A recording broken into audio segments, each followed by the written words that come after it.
Today I wanted to go over the last couple days of the daily text, Tuesday, December 8th, and today, Wednesday, December 9th. But let's start with Tuesday, December 8th. I really wanted to go over the organization, the JW organization, fear-mongering their members into serving the individuals, especially this one. Especially Tuesday, December 8th, Lord, whom shall we go away to? You have sayings of everlasting life, and that's fitting because an organization can always do this and apply to them. So I'll start reading. Some today have been stumbled by an adjusted understanding of a Bible passage. Others have taken sides with apostates and other opposers who misrepresent our beliefs. I'm going to stop right there. Everybody has been stumbled by something. Can you please tell me why you shouldn't be stumbled by this organization? With child abuse that's getting exposed, why shouldn't a person be stumbled by that? And it's an understanding of a Bible passage. I mean, I don't think many opposers or ex-witnesses really even go by that, or they don't focus on that. They really don't. I mean, they're more interested in exposing the organization's child abuse. Cedar's channel does a great job on that. And but let's continue on. And I also wanted to say 1975, the failed predictions, a bunch of other ones, the fear-mongering pretty much a lot too, the shunning, the flip-flopping of doctrines. I know I digress, but let's continue on. And it says, as a result, some have deliberately begun drawing away from Jehovah and the congregation. Another word for Jehovah Witness organization is what they're really. Let's see what that scripture says. It says, beware, brothers, for fear there should ever develop in any of you a wicked heart lacking faith by drawing away from the living God, but keep on encouraging one another each day as long as it is called today, so that none of you should become hardened by the deceptive power of sin. For we actually become partakers of the Christ only if we hold firmly down to the end the confidence we had at the beginning. Okay, I mean, again, most opposers or most ex-JWs don't sit there and, like it says up here, have been stumbled by Bible passages. I think they're fine. They're not really interested in that. They're more, there's some channels, like I try to focus on some of the passages, like Deuteronomy 18:20 through 22. If you can have a chance to read that, do it. And then Luke 21:8, Matthew 23:15, even Matthew 24:14, where the work's not being completed in all the inhabited earth. But even if all that it is, this organization is blood guilty for a lot of the things. Big time. How much better it would have been if they had maintained their faith and kept their confidence in Jesus as the Apostle Peter did. Okay, that's fine. You can keep your confidence in Jesus. I mean, like reading the Bible. You can read the Bible daily. You can be obedient to Christ and Jehovah by living a clean life. What's wrong with that? You need an organization who constantly belittles ex-witnesses and shuns witnesses, and Jesus ate with the tax collectors and the sinners. Anyway, let's move on. Others have left the truth gradually, perhaps, and they always put that truth in there. They always put truth. What truth? Jesus is the truth in the way of life, not in an organization. Gradually, perhaps without even noticing what was happening. A person who gradually leaves the truth is like a boat that slowly slips away from the riverbank. The Bible describes such a slow change as drifting away. Unlike one who intentionally draws away from the truth, one who drifts away does not do so deliberately. However, such a person strains his relationship with Jehovah's organization or Jehovah and is in danger of losing it. Notice how the fear mongering there, being right here, is in danger of losing it. Jehovah. It's because they're fear mongering, telling them they're going to be murdered by God, well, by Christ and all the angels at Armageddon. What if a person wants no part of this twisted organization because of the child abuse cover-up? What if this person doesn't want anything to do with the teachings like Armageddon? They want to stay, they couldn't worship a God like that. And why is this Watchtower God so selective? You know, if it is the real truth, and it's either the truth or not the truth, and it is, you know, with a God like that, I mean, it's hard to want to serve a God like that. It'd be definitely, you know, but I'm just hoping it's not. But if it is, then, like I say, I'm not going to be fear-mongered into serving. No way. Murder me, you should have killed me yesterday if that was the case. If that's supposed to be the truth. Or not you, but God in the first, you know. But that's what the organization does. I mean, it keeps on fear-mongering individuals. And right there at the end was what I really wanted to bring out. You don't, I mean, if you leave the organization of Jehovah's Witnesses, you're being obedient to the Bible. Do not fear him. Deuteronomy 18:20-22. It's only one scripture.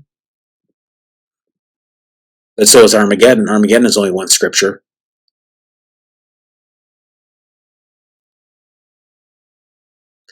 So that is my thoughts on December 8th. I probably have a few more, but let's continue on. 9th. Your people will offer themselves willingly. Okay, I'll just stop right there. Willingly is the key word. Do Jehovah's Witnesses offer themselves willingly to the organization Jehovah's Witnesses? Or if you want to say Jehovah God, do they offer themselves willingly? Absolutely not. They have to be coerced into becoming witnesses or staying witnesses, becoming and staying witnesses. They have to be coerced. It's never about love. It's not. The people don't offer themselves willingly. I can remember going at the Kingdom Hall and saying, "Well, I better get to the Kingdom Hall. Man, God will murder me if I don't get here. I was going to be in trouble." Just if you miss with one meeting, if you're sick and they just felt guilty, it's the fear-mongering. It's not willingly. And you know it too. If you're a witness watching this, you know you don't offer yourselves willingly. It's all fear-mongering. It's all coercion. I know I repeat myself with this fear-mongering, but that's what it really boils down to. This is what mankind's organizations do. They have to fear. They have to constantly fear-monger the individuals. Notice how there's only one scripture that talks about Armageddon.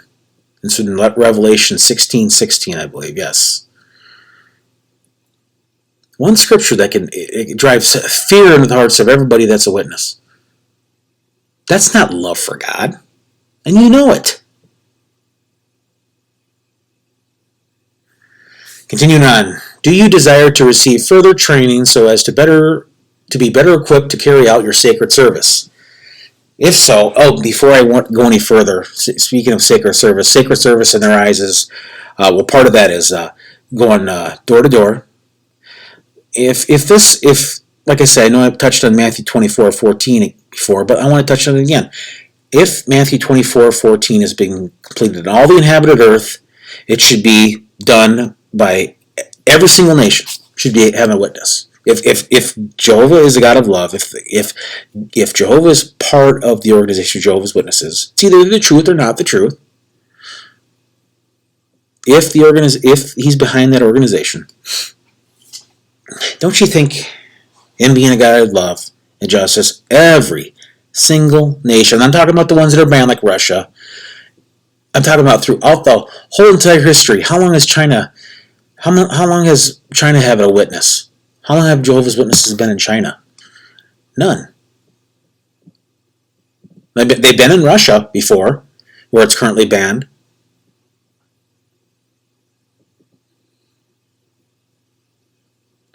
It's been in Russia, and it's, like I say, banned now, but it's never been in China.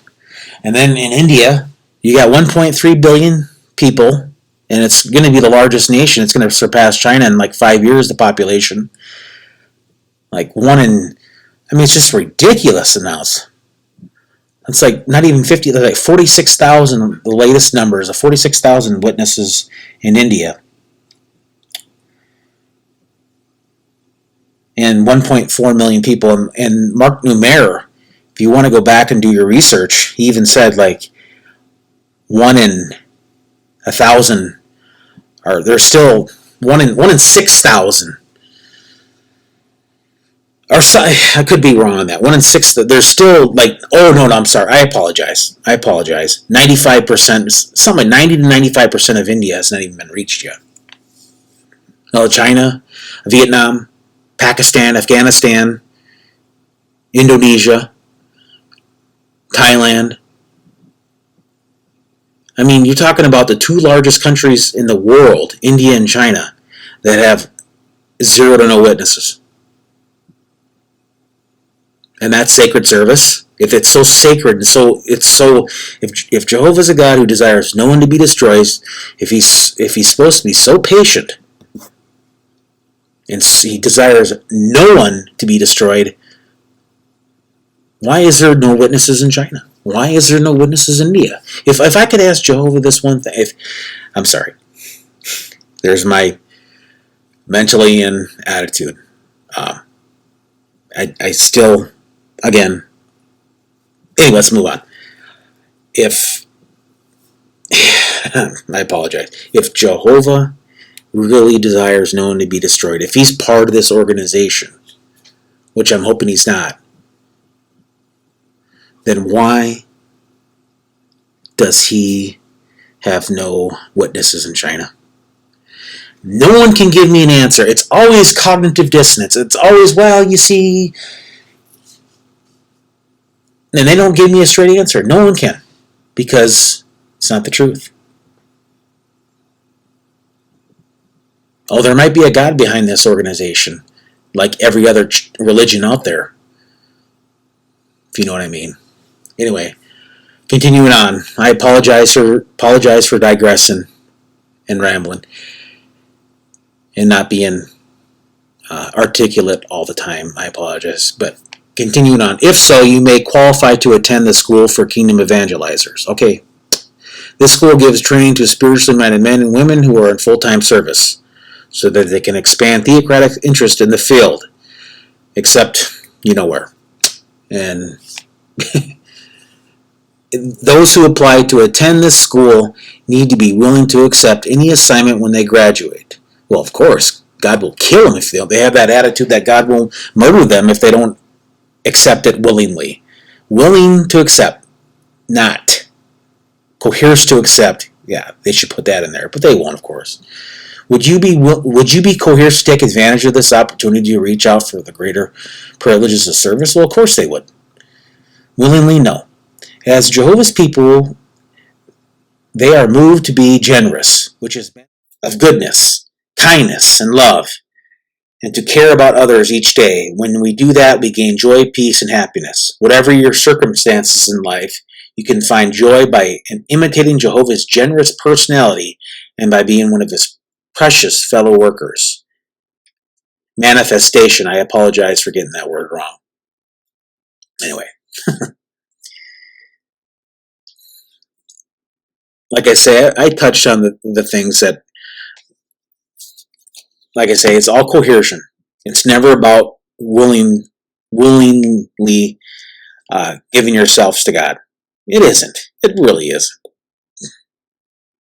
You can't. Like I say, it's not. They're not willing to go the extra mile. They are by coercion, and it's all coercion. It's all coercion. in the organization. You know it. Thank you very much for your time, and have a wonderful day.